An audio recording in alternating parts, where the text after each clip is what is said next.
ছাত্ররা এই জন্য স্বাধীন করছে গরিব মানুষের পেটে লাথি দেওয়ার জন্য। আমি তো রিক্সা চালিয়েও খেতে পারবো না। ঢাকার যানজট নিরসন ও সড়কগুলোর ফুটপাত দখলমুক্ত করতে আজ সকাল থেকে উচ্ছেদ অভিযান শুরু করেছে ঢাকা তেজগাঁও থানা পুলিশ।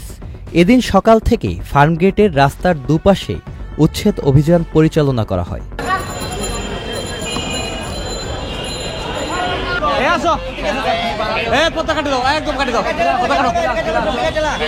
তেজগাঁও থানার অফিসার ইনচার্জ মোহাম্মদ মোবারক হোসেন জানান, ঢাকা মেট্রোপলিটন পুলিশের পুলিশ কমিশনারের নির্দেশে সড়কের পাশে অবৈধ পার্কিং ও ফুটপাত দখল করে অবৈধ স্থাপনা বসতে দেয়া হবে।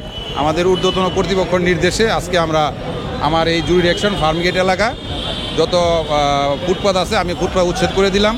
আমাদের কার্যক্রম এটা চলমান থাকবে, কন্টিনিউ প্রসেস। এটা প্রতিদিন আমাদের পেট্রোল পার্টি থাকবে এখানে, যাতে আর ভবিষ্যতে কেউ বসতে না পারে এটার নিশ্চয়তা আমি দিচ্ছি। এখানে কোনো ফুটপাত আর বসবে না, মানুষ চলাফেরা করবে। মানুষের যাতায়াতের পথে যাতে প্রতিবন্ধকতা সৃষ্টি না হয় এটার জন্য যাবতীয় কার্যক্রম ওসি তেজগাঁ আমাদের ডিএমপি কমিশনার স্যারের পক্ষ থেকে আমি এটা করে যাব।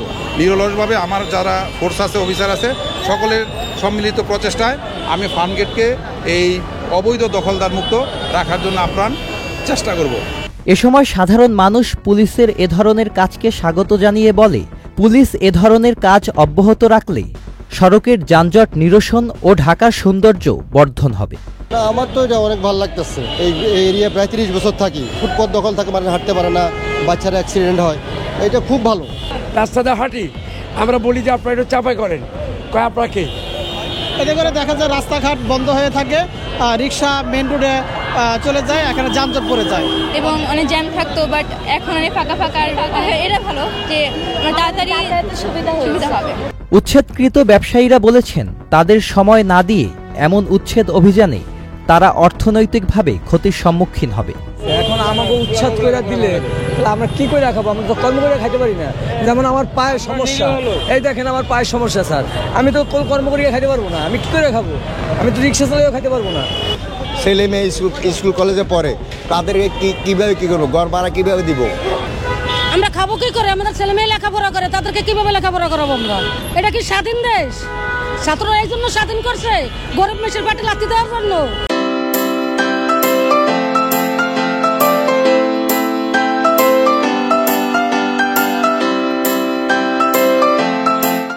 তবে ঢাকার তেজগাঁওয়ের অতিরিক্ত পুলিশ কমিশনার বলেছে, আগের দিন মাইকিং করে তাদের উচ্ছেদের ব্যাপারে জানানো হয়েছে।